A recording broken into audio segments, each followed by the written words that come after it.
कानौड़ में इलेक्ट्रॉनिक दुकान पर हुई चोरी की वारदात का पुलिस ने किया खुलासा। 3 आरोपी गिरफ्तार, जेवरात बरामद। उदयपुर जिले के कानौड़ में इलेक्ट्रॉनिक दुकान पर हुई चोरी की वारदात का पुलिस ने गुरुवार को खुलासा किया। पुलिस ने 3 आरोपियों को गिरफ्तार करके जेवरात बरामद किए हैं। पीड़ित लक्ष्मीलाल मेहता ने बताया कि इलेक्ट्रॉनिक दुकान के अंदर अलमारी में रखी बड़ी मात्रा में सोने चांदी के जेवरात चोरी होने की रिपोर्ट दर्ज करवाई। प्रकरण की गंभीरता को देखते हुए जिला पुलिस अधीक्षक योगेश गोयल द्वारा घटना को ट्रेस आउट करके आरोपियों की गिरफ्तारी के निर्देश पर कानौड़ थाना अधिकारी मुकेश चंद्र खट्टिक के नेतृत्व में पुलिस की विशेष टीम गठित की गई। पुलिस टीम द्वारा लगातार 48 घंटे दिन रात जंगलों में कैंप लगाकर एवं साइबर सेल उदयपुर से प्राप्त लगातार तकनीकी सहयोग से शातिर बदमाश लक्ष्मण लाल रावत पिता लोगललाल रावत, कालूलाल बोई पिता भंवरलाल बोई और किशनलाल मीणा पिता बापू मीणा को गिरफ्तार किया। वहीं पुलिस टीम द्वारा चोरी के जेवरात बरामद किए गए। इसके साथ ही एक अन्य आरोपी को ट्रेस करके आरोपी गिरफ्तार करने के लिए टीम को रवाना किया है। पुलिस की पूछताछ में आरोपियों ने बताया कि चोरी की वारदात के समय पुलिस द्वारा गश्त करने के कारण बाइक को छोड़कर फरार हो गए। इसके बाद चारों आरोपियों ने चोरी किए गए जेवरात का बंटवारा किया। इसके बाद आरोपियों ने जेवरात को खेतों में गड्ढा खोदकर एम देवरे के पास पत्थरों में छुपा दिए। वहीं एक आरोपी कालूलाल बोई द्वारा अपने हिस्से के जेवरात को कुएं में फेंक दिया, जिसे कांस्टेबल दशरथ द्वारा हिम्मत दिखाते हुए करीबन 2 घंटे की कड़ी मशक्कत कर कुएं में गोता लगाकर जेवरात को बाहर निकाला।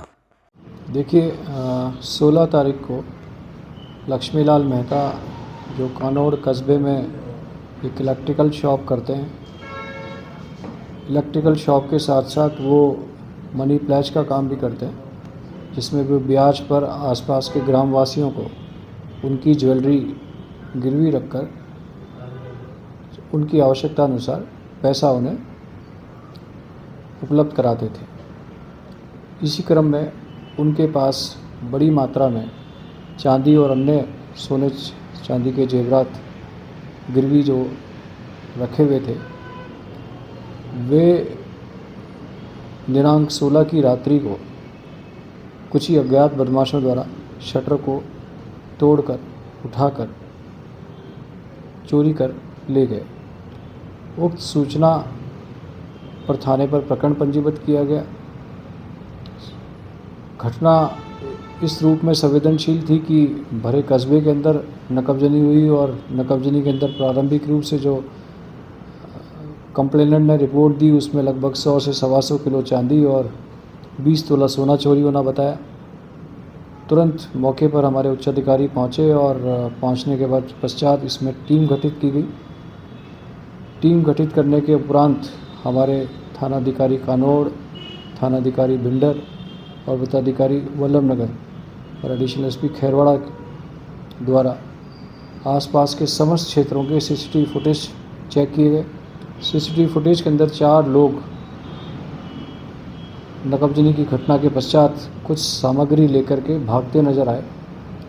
इसके पश्चात आसपास के और सीसीटीवी फुटेज चेक किए गए। एक संदिग्ध मोटरसाइकिल मौके पर पड़ी मिली।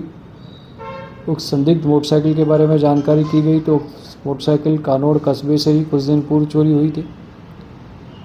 समग्र रूप से अनुसंधान के पश्चात कुछ संदिग्ध लोगों को आइडेंटिफाई किया गया और प्रारंभिक तौर पर कालू नामक व्यक्ति जो कानौड़ थाने का ही एचएस है, उसे डिटेन कर पूछताछ की गई तो पूछताछ पर उसने घटना करना स्वीकार किया और उसके अन्य आरोपी सहयोगी जिसमें लक्ष्मण, किशन आदि थे, उन्हें भी हमने डिटेन कर लिया है और उनके कब्जे से लगभग 48 किलो चांदी अब तक हमने रिकवर कर ली है। चूँकि घटना में चोरी गई चांदी और सोने की मात्रा कंप्लेनेंट द्वारा ज़्यादा लिखाई गई थी, लेकिन अपराधियों से पूछताछ पर उन्होंने सिर्फ इतनी चोरी होना नहीं बताया।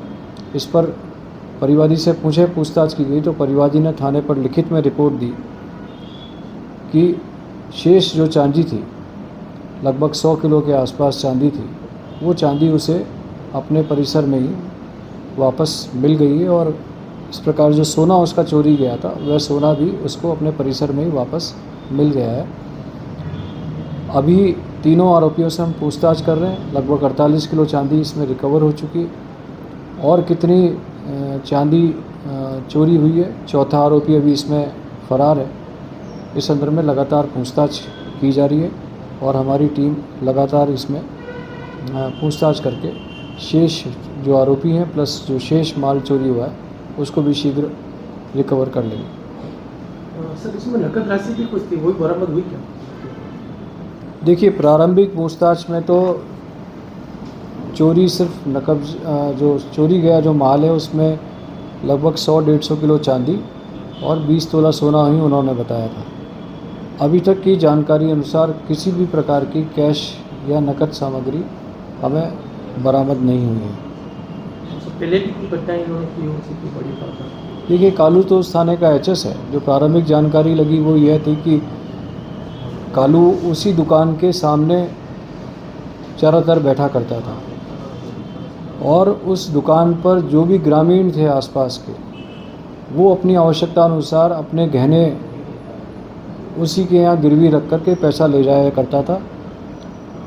जो सेफ था इन सेठ जी का, वो सेफ भी दुकान में सामने किसी भी खड़े व्यक्ति को स्पष्ट दिखाई देता है और वो भी असुरक्षित था।